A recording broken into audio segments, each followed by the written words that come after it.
Hello नमस्कार दोस्तों। आज की इस वीडियो में हम बात करेंगे बीएड एंट्रेंस एग्जाम के कॉमर्स के कुछ इम्पोर्टेंट वन लाइनर या फिर हम बोल सकते हैं शॉर्ट क्वेश्चंस की थ्योरी टाइप होंगे ये सारे।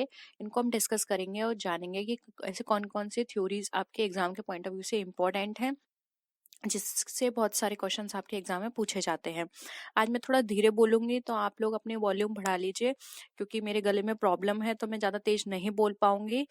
सो आई एम रियली सॉरी। और स्टार्ट करते हैं वीडियो को। वीडियो पसंद आए तो वीडियो को लाइक कीजिए, फ्रेंड्स के साथ शेयर कीजिए। किसी भी तरह की कोई भी क्वेरी हो तो जरूर बताइएगा। तो स्टार्ट करते हैं। देखिए, according to companies act 2013, in the absence of a clause in the articles of association, the maximum interest chargeable on calls in arrears is 10% per annum। यानी कि आपने कंपनीज एक्ट 1956 और कंपनीज एक्ट 2013 दोनों पढ़े होंगे। एग्जाम में जो questions आते हैं वो इस तरह से आते हैं कि स्टूडेंट कंफ्यूज हो जाते हैं कि यहाँ पर हमें जो आंसर करना है वो किस एक्ट के अकॉर्डिंग करना है। देखिए, अगर वहां पर आपके क्वेश्चन में मेंशन नहीं किया हो कि वो 1956 के अकॉर्डिंग दिया है या फिर 2013 के अकॉर्डिंग, तो फिर ऑप्शंस के अकॉर्डिंग आप वहां पर आंसर करिए। और अगर ऑप्शंस वहां पे तो 1956 के अकॉर्डिंग भी दे रखा है और 2013 के अकॉर्डिंग भी दे रखा है, तो आपको सिर्फ 2013 का ही वहां पे क्या करना है, टिक करना है, क्योंकि लेटेस्ट अभी 2013 का ही है और आपको उसी को टिक करना है। देखिए, 2013 के अकॉर्डिंग जो कॉल्स इन एरियर्स है उस पर जो इंटरेस्ट चार्ज होगी वो 10% है। और आपको याद होगा 1956 के अकॉर्डिंग ये कितना था, 5% था। तो अगर 5% दे रखा है, वो मेंशन नहीं है कुछ भी कि किस एक्ट के अकॉर्डिंग पूछा है, तो आप 5% लिखेंगे। और अगर साथ में 10% भी है तो आपको 10% ही वहां पे टिक करना होगा। बट आप ये याद रख करके चलिए कि 1956 में 5% बताया गया था और 2013 में इसे 10% कर दिया गया है। होप यहाँ पर ये सारी चीजें क्लियर हैं आपको। सेम उसी तरह से एक और क्वेश्चन है जो आपके एग्जाम में बहुत पूछा गया है अब तक। According to Companies Act 2013, in the absence of a clause in the Articles of Association, the maximum interest payable on calls in advance is 10 or 12% per annum। देखिए, वो था calls in arrear. Calls in arrear पर जो interest होगा maximum वो 10% है, लेकिन advance की बात की जाए तो एडवांस पे जो इंटरेस्ट आपको दी जाएगी वो है 12%। तो पहले क्या था, 1956 के अकॉर्डिंग ये 6% था। ठीक है, तो आप इतना याद करके चलिए कि अगर आपको पे करना है तो आपको 10% पे करना है और आपको मिलेगा 12%। कॉल्स इन एडवांस, जब भी शेयर होल्डर ने एडवांस में पेमेंट किया होगा तो उसको उसका इंटरेस्ट मिलेगा 12% के हिसाब से। और अगर उसने पेमेंट नहीं किया है तो वहां पर उसको जो नेक्स्ट जब भी वो कॉल पे करेगा तो वहां पर उसको 10% इंटरेस्ट के साथ उसको पे करना होगा। ठीक है, अब देखिए कुछ इंपॉर्टेंट चीजें हैं पार्टनरशिप डीड के अकॉर्डिंग जो कि आपको पता होनी चाहिए। लास्ट टाइम पार्टनरशिप से 10 से 15 क्वेश्चंस आए थे, तो आपको पार्टनरशिप इस बार बहुत अच्छे से पढ़नी है। देखिए, पार्टनरशिप डीड में क्या क्या चीजें हैं जो कि इंक्लूड होनी चाहिए, ये आपको पता होना चाहिए। जैसे कि फर्म का नाम उसके अंदर मेंशन होना चाहिए, और पार्टनर का नाम और उन पार्टनर के एड्रेस यानी कि उनके रेसिडेंस एड्रेस यहाँ पे होने चाहिए। नेचर ऑफ द बिजनेस यानी बिजनेस किस नेचर का है, ट्रेडिंग है, मैन्युफैक्चरिंग है, सर्विस का है, किस नेचर का है। फिर term and duration of partnership, यानी कि अगर वो लिमिटेड पार्टनरशिप है तो वो कितने टाइम के लिए है, यहाँ भी मेंशन किया जाना चाहिए। फिर है अमाउंट ऑफ कैपिटल, यानी कि कौन सा पार्टनर कितने कितना कंट्रीब्यूशन कर रहा है कैपिटल में, ये यहाँ पे मेंशन होगा डीड के अंदर। फिर है the drawings that can be made by each partner, यानी कि कोई भी पार्टनर अगर ड्राइंग करता है तो वो कितने अमाउंट तक ड्राइंग कर सकता है। अगर आप यहाँ पे लिमिट नहीं फिक्स करेंगे तो वो कब कितनी भी ड्राइंग ले सकते हैं, जिससे बिजनेस पे क्या होगा, नेगेटिव इम्पैक्ट पड़ेगा। तो यहाँ पे अगर मेंशन होगी कि कोई भी पार्टनर जो है वो 2 लाख या 3 लाख से ज्यादा की ड्राइंग नहीं कर सकता, तो यहाँ पर ये चीजें भी पार्टनरशिप डीड में मेंशन होगी। उसके बाद आता है इंटरेस्ट, यानी कि अगर कोई भी कैपिटल लाता है या फिर ड्राइंग करता है तो उस पर कितनी इंटरेस्ट कितने परसेंट से चार्ज की जाएगी। ठीक है, ये भी इसमें मेंशन किया जाएगा। पार्टनर के राइट्स क्या क्या होंगे, उनकी ड्यूटीज क्या होंगी, रेमुनरेशन किसी भी पार्टनर को कितना दिया जाएगा, अगर दिया जाएगा तो कितना होगा, और नहीं दिया जाएगा तो ये भी मेंशन साफ होना चाहिए कि कोई भी पार्टनर को किसी भी तरह का रेमुनरेशन नहीं दिया जाएगा। फिर है the method used for calculating goodwill, यानी कि जो पार्टनरशिप फॉर्म के अंदर जब गुडविल कैलकुलेट होगी तो उसका कौन सा मेथड यूज किया जाएगा, ये भी पार्टनरशिप डेट में पहले से मेंशन होना चाहिए। फिर है profit and loss sharing ratio. आप सबको ये पता होगा कि अगर पार्टनरशिप डीड एब्सेंस होती है या फिर पार्टनरशिप डीड में ये सब चीज़ें डिफाइन नहीं होती हैं, तो वहाँ पे प्रॉफिट शेयरिंग रेशो किस तरह से डिस्ट्रीब्यूट किया जाता है, इक्वल के बेसिस पर।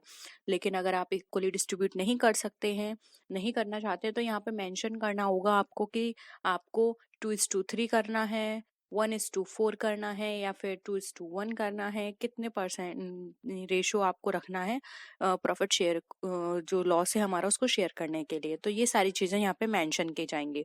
और अगर एब्सेंस होगी पार्टनरशिप डेट में इन सब चीज़ों की, तो वहाँ पे इक्वल होगा। इससे बहुत सारे क्वेश्चंस बने थे, मैं सारे क्वेश्चंस आपको नेक्स्ट क्लास में डिस्कस करूंगी कि पार्टनरशिप से आपके एग्जाम में जो 2020 का एग्जाम था उसमें कौन कौन से क्वेश्चंस पूछे गए थे और 2019 में कौन से क्वेश्चंस पूछे गए थे, क्योंकि आप जैसे ही बहुत सारे स्टूडेंट्स ने आकर एग्जाम से आकर हमें वो सारे क्वेश्चंस बताए थे। ठीक है, तो आप बस हमारे साथ बने रहिए, आपको वो सारे क्वेश्चंस भी हम डिस्कस करेंगे। अब देखिए the main rules of accounting, 3 main rules होते हैं अकाउंटिंग के, ये आपको पता होना चाहिए, एग्जाम में ये भी पूछ लिया जाता है। जैसे कि debit the receiver, credit the giver. फिर है debit what comes in and credit what goes out. Third है हमारा debit expenses and losses, credit incomes and gains. अब ये रूल्स किस किस के हैं, इनको किस तरह से याद किया जाता है, ये सारी चीज़ें मैंने आपको एक ट्रिक की वीडियो है उसमें मैंने आपको ये सारी चीज़ें बताई हुई हैं, तो मैं आपको उसका लिंक दे दूंगी या फिर आई बटन पर वहाँ पर भी आपको लिंक प्रोवाइड कर दूंगी, तो आप इजीली वहाँ जाके उनको याद कर सकते हैं। क्योंकि कई स्टूडेंट का ये भी कहना था कि उनको ये सब याद करने में बहुत प्रॉब्लम होती है, तो आप अगर वो वीडियो देख लेंगे तो आपको याद करने में आसानी होगी। ठीक है, तो आप वहाँ जाकर ये देख सकते हैं। तो ये 3 रूल होते हैं जिसके बेसिस पर आप इजिली इन सब चीज़ों को याद कर सकते हैं। ठीक है, अब ये वाला जो है, अगर हम बात करें किस किस अकाउंट से रिलेटेड है, टोटल हमारे कितने अकाउंट होते हैं, 3 अकाउंट होते हैं, जो कि अभी हम फर्दर उसको पढ़ेंगे। Debit the receiver, credit the giver, ये किसका है, ये पर्सनल अकाउंट का है, पर्सनल अकाउंट का रूल है। Debit what comes in, credit what goes out, ये किसका है हमारा, ये हमारा किसका है, ये है हमारा, बताइए जल्दी कमेंट सेक्शन में, जल्दी जल्दी बताइए, आपने तो पढ़ा होगा, बताइए। ये हमारा रियल का है एंड ये हमारा नॉमिनल का है। नॉमिनल के अंदर सारे एक्सपेंसेस और लॉसेस आते हैं, रियल के अंदर हमारे असेट्स के बारे में बताया जाता है, जबकि पर्सनल में हमारा बताया जाता है पर्सन के नाम या फिर जो पर्सन रिप्रेजेंट्स कर रहे हैं डायरेक्ट किसी इन सब चीज़ों को, उनको लेकर या किसी ऐसे इंस्टीट्यूशंस को रिप्रेजेंट कर रहे हैं, वो सारी चीज़ें हमारे पर्सनल अकाउंट के अंदर डिफाइन की जाती हैं। ठीक है, देखिए ये रूल्स हैं, अभी मैंने आपको बताया था, तो आप इसका स्क्रीनशॉट भी ले सकते हैं। पर्सनल अकाउंट में आता है debit the receiver, credit the giver. Real account में आता है debit what comes in, credit what goes out. And nominal account में आते हैं debit all expenses and losses and credit all incomes and gains. तो आप इन अकाउंट के according इनको याद कर लीजिए, क्योंकि एग्जाम में ये पूछ लिया जाता है कि debit the receiver, credit the giver किसका रूल है, पर्सनल का है, रियल का है, नॉमिनल का है। थर्ड ऑप्शन वो आपको ऐसे ही उठा के दे देंगे कि कैश का है, तो कैश का तो रूल हो ही नहीं सकता, वो कट गया। आपको 3 में से पहचानना होगा, तो ये हमारा पर्सनल का है। ठीक है, तो इन रूल्स को याद कर लीजिए, डबल एंट्री सिस्टम के ये रूल्स हैं जिनको गोल्डन रूल्स ऑफ अकाउंटिंग भी कहा जाता है। अब देखिए, अभी हमने बात की थी, तो इसको एक तरह से ये देख लेते हैं कि हमारे कितने तरह के अकाउंट होते हैं। देखिए बेसिकली 3 तरह के अकाउंट होते हैं, लेकिन इसको डिफाइन आप किसी भी तरीके से कर सकते हैं। यहाँ पर 2 तरीके से डिफाइन किया गया है, जैसे कि ये है टाइप्स ऑफ अकाउंट, ये हमारे 2 होते हैं, पर्सनल अकाउंट और इम्पर्सनल अकाउंट। पर्सनल अकाउंट में आते हैं 3 तरह के लोग, जैसे कि नेचुरल पर्सनल अकाउंट, यानी कि नेचुरल पर्सन अकाउंट का मतलब यानी कि खुद का खाता जिनका होता है। ठीक है, और एक होता है आर्टिफिशियल पर्सन और एक होते हैं रिप्रेजेंटेटिव पर्सन। देखिए नेचुरल पर्सन की हम बात करें तो इसका एग्जाम्पल हो गया जैसे सुधीर का खाता, सुशील का खाता, शरद का खाता, राम का खाता। ठीक है, यानी कि अकाउंट। और आर्टिफिशियल में होते हैं जो जैसे कि आपने क्रिएट कर दिए हैं, लेकिन वो रियल में कोई पर्सन है नहीं, वो एक पर्सन के ग्रुप होते हैं। जैसे कि इसमें आ जाता है हमारा इंश्योरेंस कंपनी आ गई, बैंक आ गई, कंपनी आ गई, कॉलेज आ गया, क्लब आ गया, गवर्नमेंट आ गई, इनके अकाउंट इनको हम आर्टिफिशियल पर्सन कहते हैं, क्योंकि ये हमने क्रिएट किए हैं, ये है नहीं। ठीक है, ये पर्सन के जो ग्रुप हैं उनके द्वारा रिप्रेजेंट किए गए हैं, क्रिएट किए गए हैं, तो ये आर्टिफिशियल पर्सन कहलाते हैं। अब आता है हमारा third, representative personal account. Representative personal account की यहाँ पर अगर हम बात करें तो यहाँ पर कुछ ऐसे अकाउंट्स होते हैं या फिर जो पर्सनल अकाउंट को रिप्रेजेंट करते हैं, तो वो यहाँ इसके अंदर इंक्लूड किए जाते हैं। जैसे कि आउटस्टैंडिंग वेजेस। आउटस्टैंडिंग वेजेस जो है वो हमारा इसके अंदर पार्ट होता है, क्योंकि ये एक तरह से जो पर्सन अकाउंट है, जो पर्सन से रिलेटेड चीजें हैं उनको रिप्रेजेंट कर रहे हैं, इसलिए इनको इसके अंदर इंक्लूड किया जाता है। जैसे कि हो गया हमारा पेड इंश्योरेंस हो गया, प्रीपेड रेंट हो गया, आउटस्टैंडिंग इंटरेस्ट हो गया, आउटस्टैंडिंग वेजेस, आउटस्टैंडिंग रेंट, ये हमारे रिप्रेजेंटेटिव पर्सनल अकाउंट का पार्ट होते हैं। वहीं अगर हम आते हैं सेकंड पार्ट पे, जो कि हमारा इम्पर्सनल अकाउंट। इम्पर्सनल अकाउंट हमारे दो तरह के होते हैं, जैसे कि एक है हमारा रियल अकाउंट, एक है हमारा नॉमिनल अकाउंट, जो भी मैंने आपको ऊपर भी बताया था। देखिए रियल अकाउंट जो होते हैं, अगर हम बात करें तो इसको भी हम फर्दर दो पार्ट में डिवाइड कर सकते हैं। एक हो जाएगा हमारा टेंजिबल, एक हो जाएगा हमारा इनटेंजिबल। टेंजिबल अकाउंट वो होते हैं जिनको हम टच कर सकते हैं, देख सकते हैं, जैसे कि बिल्डिंग हो गई, मशीनरी हो गई, फर्नीचर हो गया, मोटर साइकिल हो गई, और हमारी लैंड हो गई, ये हमारे क्या है, टेंजिबल है, जिनको हम टच कर सकते हैं। स्टॉक हो गया, स्टॉक को भी हम टच कर सकते हैं। कैश हो गया, उसको हम भी टच कर सकते हैं। लेकिन अगर हम इसी में दूसरी बात करें इंटेंजिबल की, तो देखिए इंटेंजिबल में आती हैं ऐसी चीजें जिनको हम टच नहीं कर सकते, लेकिन हमारे असेट्स होती हैं। जैसे कि ट्रेडमार्क, ट्रेडमार्क को हम टच नहीं कर सकते। पेटेंट, उसको हम टच नहीं कर सकते। गुडविल टच नहीं कर सकते, लेकिन इनकी अपनी वैल्यू है, ये हमारे लिए एज अ असेट काम करती हैं। ठीक है, तो रियल अकाउंट क्या हो गई, दो टाइप की, tangible, intangible. As a asset ये ट्रीट की जाती हैं। टेंजिबल में वो जिनको हम टच कर सकते हैं, इंटेंजिबल वो जो असेट्स होती हैं लेकिन टच नहीं कर सकते, जैसे गुडविल। ठीक है, आई होप रियल अकाउंट तक क्लियर है। ठीक है, और फिर आ गया हमारा नॉमिनल अकाउंट। नॉमिनल अकाउंट की यहाँ पर बात करें तो नॉमिनल अकाउंट सिर्फ एक तरह से फिक्टिशियस असेट्स होती हैं, ये रियल में होती नहीं है, बट ये जो हमारा अगर किसी भी तरह का कोई भी ट्रांजेक्शन हुआ है तो उसके नेचर को ये रिप्रेजेंट करते हैं। जैसे कि नॉमिनल अकाउंट में मैंने अभी आपको बताया था, सारे लॉसेस आते हैं, सारे एक्सपेंसेस आते हैं। ठीक है, और प्रॉफिट एंड गेन्स भी हो सकते हैं इसके अंदर, जैसे कि इंटरेस्ट। अब इंटरेस्ट हमारा प्रॉफिट भी हो सकता है, यानी कि इनकम, और इंटरेस्ट अगर हमने एज ए एक्सपेंस किया है तो वो हमारा क्या हो गया, एक्सपेंसेस हो गया। और डिस्काउंट रिसीव भी कर सकते हैं, पे भी कर सकते हैं। इंश्योरेंस प्रीमियम वो हम रिसीव भी कर सकते हैं, पेमेंट भी कर सकते हैं। फिर सैलरी रिसीव भी कर सकते हैं, पेमेंट भी कर सकते हैं। तो नॉमिनल अकाउंट में ऐसी चीजें होती हैं जो हमारे जो भी ट्रांजेक्शन्स हुए हैं उसके थ्रू वो होती हैं। ये सारी चीजें क्या हुई, अगर हमने ट्रांजेक्शन किया है, किसी से सर्विस ली है तो हमें सैलरी देनी होगी, हमने कोई सामान परचेस किया है तो, और वो बाहर बाहर से हम अपने कंपनी के अंदर लेकर आए हैं तो रेंट देना होगा। तो ये सारे हमारे नॉमिनल अकाउंट के अंदर ट्रीट किए जाते हैं। होप यहाँ तक आपको अकाउंट्स, उनके रूल्स, ये सारी चीजें क्लियर है। ठीक है, नेक्स्ट आते हैं। अब देखिए ये भी एग्जाम में बहुत पूछा जाता है, हम बहुत शॉर्ट शॉर्ट चीजें देखेंगे, और अगर आपको ये चीजें पसंद आ रही हैं तो वीडियो को लाइक कीजिए, अपने फ्रेंड्स के साथ जरूर शेयर कीजिए। ठीक है, हम बहुत सारी चीजें ऐसे हैं जो चार्ट फॉर्म में आपके साथ एक्सप्लेन करेंगे, और कुछ चीजें ऐसी हैं जो हम अगर थ्योरी, एक दो लाइन की थ्योरी में ही हम आपको एक्सप्लेन कर देंगे। बस मेन चीज है आपको समझ में आना चाहिए। ऐसे में आपको नहीं समझ में आ रहा है तो प्लीज कमेंट सेक्शन में लिखिए, हम दूसरी तरह से बताने की कोशिश करेंगे। बस आपको समझ में आना चाहिए, आपका पेपर खराब नहीं होना चाहिए। ठीक है, अब देखिए एग्जाम में ये भी पूछ लिया जाता है कि जो हमारी इन्फॉर्मेशन होती हैं वो किस तरह के नेचर की होती हैं, तो आपको पता होना चाहिए इन्फॉर्मेशन जो होती हैं वो हमारी दोनों तरह के नेचर की होती हैं, क्वालिटेटिव भी होती हैं और क्वांटिटेटिव भी होती हैं। जैसे कि नॉन क्वांटिटेटिव को हम दूसरे नाम से क्या बोलेंगे, क्वालिटेटिव। ठीक है, क्वांटिटेटिव जिनको हम नंबर्स में रिप्रेजेंट कर सकते हैं।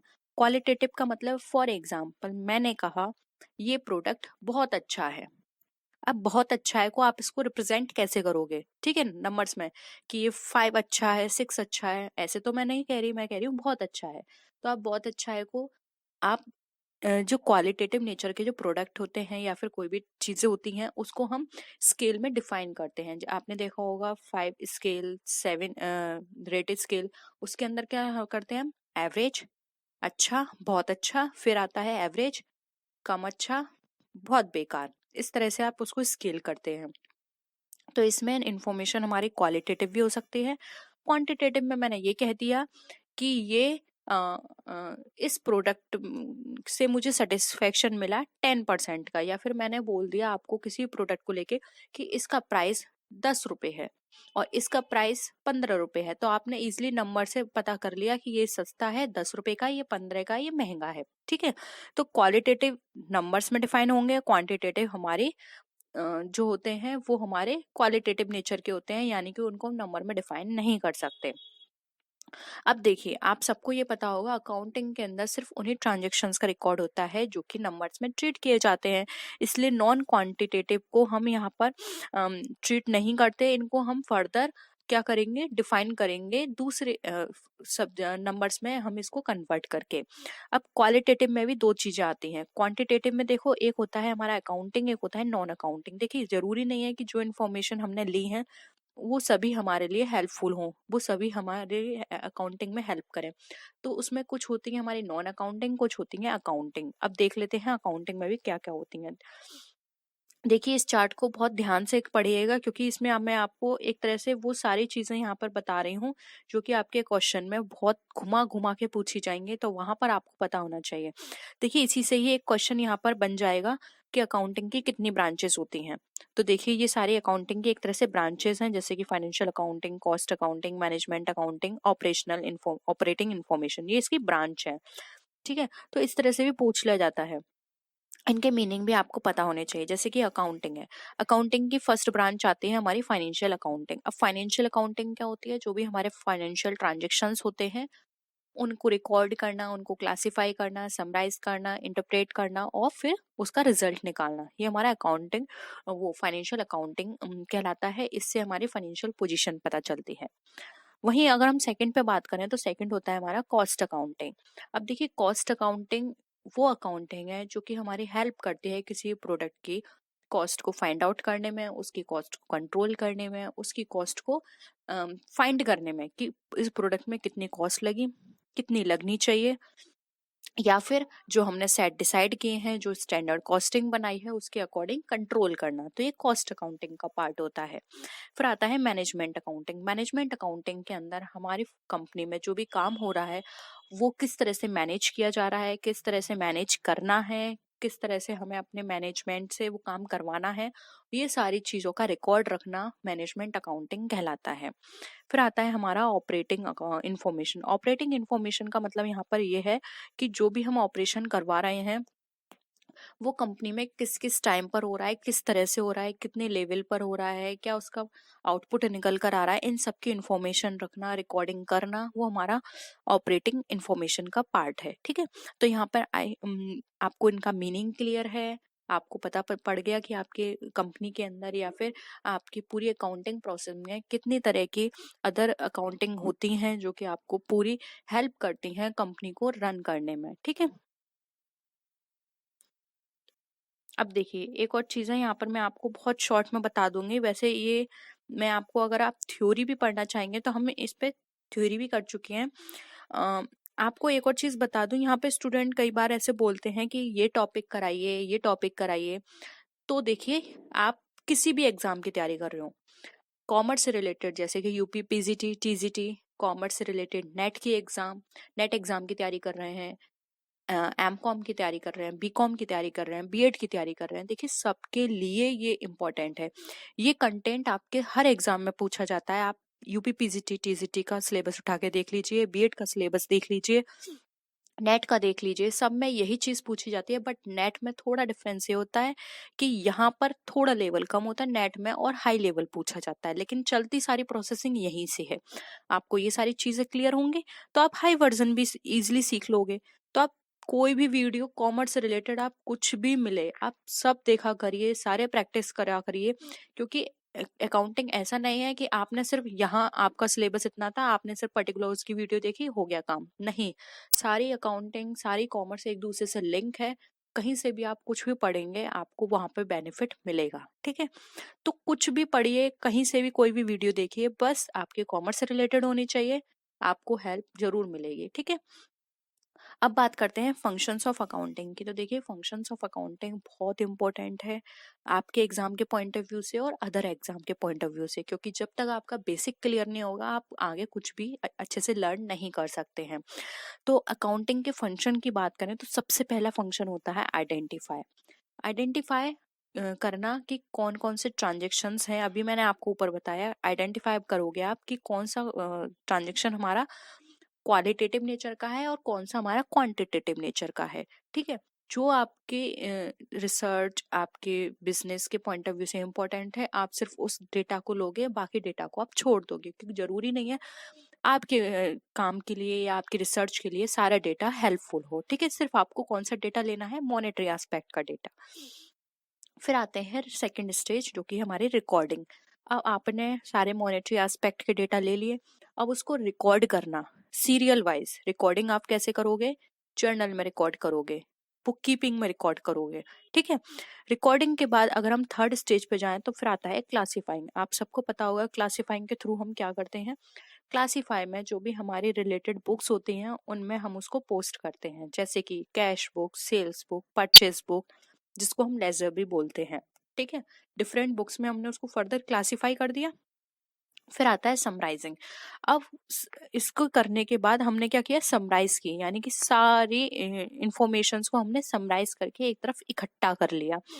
अब इकट्ठा कर लिया तो काफी सारी चीजें, जब भी आप कोई भी काम करते हो, जब सारी चीजें आप फिला देते हो, सेट करके रख देते हो, फिर सब एक साथ आप उन सबको इकट्ठा करते हो, तो आपको उस चीज को समझने में आसानी होती है। ठीक है, उसी तरह से सेम ही अकाउंटिंग है, बहुत सिंपल है अकाउंटिंग, बहुत सिंपल है। आप हर चीज को ना अपने माइंड में एक मैप बना के याद करा करो, बहुत आसान होगा करना। फिर है एनालाइजिंग। एनालाइजिंग में क्या होता है, आप चीजों को यहाँ पे एनालाइज करोगे कि अच्छा, ये ट्रांजैक्शन जो है ये यहाँ पर कैश में आया और ये ट्रांजैक्शन वहाँ सेम यही वहां पर मशीन में है, यानी कि इसका उससे लिंक है। ठीक है, तो इस तरह से क्या होगा, आप यहाँ पर एनालाइज करोगे सारी चीजों को, कहाँ कितना एक्सपेंडिचर हुआ, कौन सी ट्रिक लगानी है, क्या करना है, कैसा करना है, सारी चीजों को आपने एनालाइज कर लिया। उसके बाद आप इंटरप्रेट करोगे। इंटरप्रेट का मतलब यहाँ पर ये है, आपने जितने भी रूल्स लगाए, यहाँ पर मेथड्स यूज किए, यहाँ पर आपने उसके थ्रू आप इंटरप्रेट करोगे चीजों को कि अच्छा, इतने परसेंट एक्सपेंडिचर हुआ, इतना इन्वेस्ट हुआ, इतना यहाँ पर हमने, हमारे पास इनकम आई, इतना हमने खर्चा किया, तो यानी हमारा खर्चा क्या हो गया, कम हो गया या फिर ज्यादा हो गया। तो आपने इंटरप्रेट किसके थ्रू किया, रेशियोज के थ्रू किया। आपने और भी बहुत सारे टूल यूज किए, कैश फ्लो स्टेटमेंट है, फंड फ्लो स्टेटमेंट है, फाइनल अकाउंट है, इसके थ्रू आपने क्या किया, इंटरप्रेट किया। अब यहाँ पे कम्युनिकेटिंग। कम्युनिकेटिंग का मतलब है, अब आपने ये सारी चीजों के थ्रू इंटरप्रेट करके अब आप कम्युनिकेट करोगे अपनी हायर पार्टी को, जो भी जिससे भी कंसर्न है, आप उस पार्टी को ये सारी इंफॉर्मेशन दोगे कि देखिए, ये है इसकी फाइनल अकाउंट, इतना इसकी फाइनेंशियल पोजीशन है, इतना इसका लॉस निकल कर आया है, इसके रेशियोज इतने हैं, प्रॉफिट रेशियो इसका इतना है, लिक्विडिटी रेशियो इसकी इतनी है, आप देखिए इसके, मतलब सारी चीजों को कम्युनिकेट करना हायर अथॉरिटी को, बोर्ड ऑफ डायरेक्टर को, या फिर जो भी आपका हेड है उसको देना, वो कम्युनिकेशन का पार्ट होता है। तो अकाउंटिंग ये सारी प्रोसेसिंग को लेके चलती है। तो ये फंक्शंस ऑफ अकाउंटिंग है। आई होप यहाँ पर आपको फंक्शंस ऑफ अकाउंटिंग पूरे लर्न हुए होंगे। फंक्शंस ऑफ अकाउंटिंग आपके एग्जाम में बहुत घुमा फिरा के पूछे जाते हैं। ठीक है, नेक्स्ट आते हैं। अब देखिए, थोड़ा सा ओवरव्यू हम यहाँ पे रेशियो का ले लेते हैं। रेशियोज भी आपके एग्जाम में बहुत पूछे जाते हैं, और कुछ इंपॉर्टेंट रेशियोज हैं वो भी मैं आपको बता दूंगी, उनके फॉर्मूले वो आप एज इट इज लर्न कर लीजिए। न्यूमेरिकल आपके एग्जाम में नहीं आते हैं तो ज्यादा फोकस मत करिएगा। मुश्किल से मुश्किल अगर बाई चांस एक या दो क्वेश्चन भी आए, तो आप उसमें अगर आप बहुत ही एक्सपर्ट हैं तभी उनको करिएगा, नहीं तो मत करिएगा।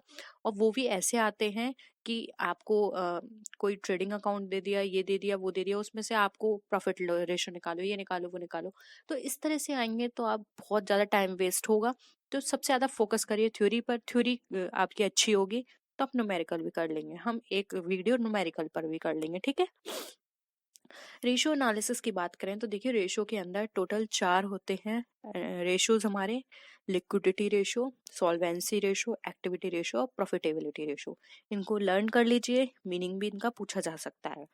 देखिए लिक्विडिटी रेशियो की बात करें तो ये हमारे फर्म की जो भी करंट ऑब्लिगेशंस होती हैं उनको मेजर करने में हेल्प करता है कि हमारी कंपनी में कितनी लिक्विडिटी है। अगर किसी भी तरह का कोई भी हमारे करंट कोई भी ऐसी लाइबिलिटी आती है तो हम उसको पे ऑफ कर पाएंगे या नहीं। और किसी भी कंपनी के लिए उसकी लिक्विडिटी रेशियो स्ट्रांग होना बहुत जरूरी है। तभी तो मैंने आपने कल की वीडियो देखी होगी, वहां पर मैंने आपको एक क्वेश्चन कराया था कि जो हमारे इक्विटी शेयर होल्डर्स होते हैं उनको हम बोनस शेयर देते हैं। तो बोनस शेयर्स उनको इसलिए दिए जाते हैं जिससे कि लिक्विडिटी रेशियो उनका स्ट्रांग रहे। अगर वो उनको पेमेंट कर देंगे तो वहां पे लिक्विडिटी उनकी कम हो जाएगी। ठीक है, तो कोई भी कंपनी अपनी लिक्विडिटी कम नहीं करना चाहती, इसलिए वो बोनस शेयर्स और भी बहुत सारे मेथड्स हैं उनको फॉलो करती है जिससे उनकी लिक्विडिटी पे कोई भी असर ना पड़े। ठीक है, फिर आता है हमारा सेकंड, सॉल्वेंसी रेशो। ये रेशो हमारा शो करता है डेब्ट और इक्विटी की पोजीशन को इन फाइनेंसिंग द फर्म असेट्स। यानी कि सॉल्वेंसी के अंदर हम ये देखते हैं कि हमारी कंपनी के अंदर डेट और इक्विटी की जो रेशियो है वो कितनी है और किस तरह की है। देखिए ये डेट और इक्विटी की जो पोजीशन है वो फर्म में चेंज होती रहती है, और लेकिन ये चीजें इनको अपनी जो प्रोस्पेक्टस होता है उसके अंदर डिफाइन करना होता है किसी भी कंपनी को कि उसकी फर्म की डेट पोर्शन ज्यादा है या इक्विटी पोर्शन ज्यादा है। और चेंज भी करते हैं तो ये भी उनको पब्लिकली बताना होता है, क्योंकि आपको पता है इक्विटी और डेट ये सब पोर्शन अगर चेंज होंगे तो वहां पे किसको फर्क पड़ेगा, शेयर होल्डर्स को फर्क पड़ेगा। ठीक है, तो ये सारी चीजें उनको एक्सप्लेन की जाती हैं।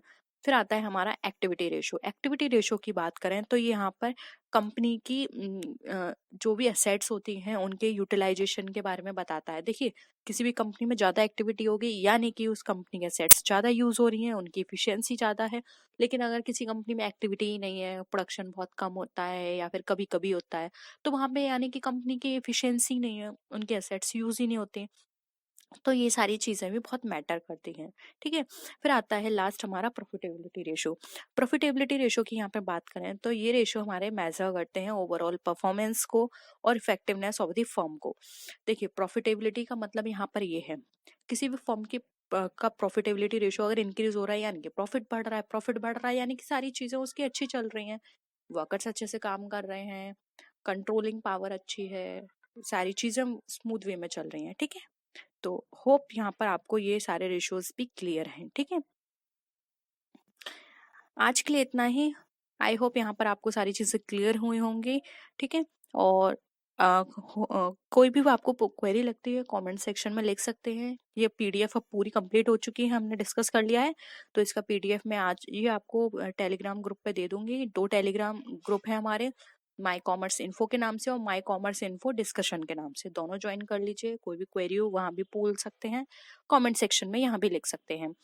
तो वीडियो कैसी लग रही है जरूर बताइए, समझ में कोई पॉइंट नहीं आ रहा वो भी आप बता सकते हैं, लेकिन उस कुछ चीज को हम नेक्स्ट क्लास में डिस्कस करेंगे। क्योंकि बीच में क्या होता है, अगर मैं आपको डिस्कस करूंगी वो सारी चीजें तो जो मेरे माइंड में एक्स्ट्रा पॉइंट होंगे आपको लेकर किसी पॉइंट को लेकर वो वहां पे मैं भूल जाऊंगी और एक्सप्लेन नहीं कर पाऊंगी। मैं बहुत जल्दी भूल जाती हूँ। तो ये सारी चीजें आप बता सकते हैं कमेंट सेक्शन में, कोई पर्टिकुलर टॉपिक बता सकते हैं कि हमें उस पर डीप डिस्कशन चाहिए तो हम वो भी करने को तैयार हैं। तो नेक्स्ट वीडियो में फिर मिलते हैं और भी अच्छी वीडियोस के साथ। तब तक के लिए टेक केयर, बाय बाय।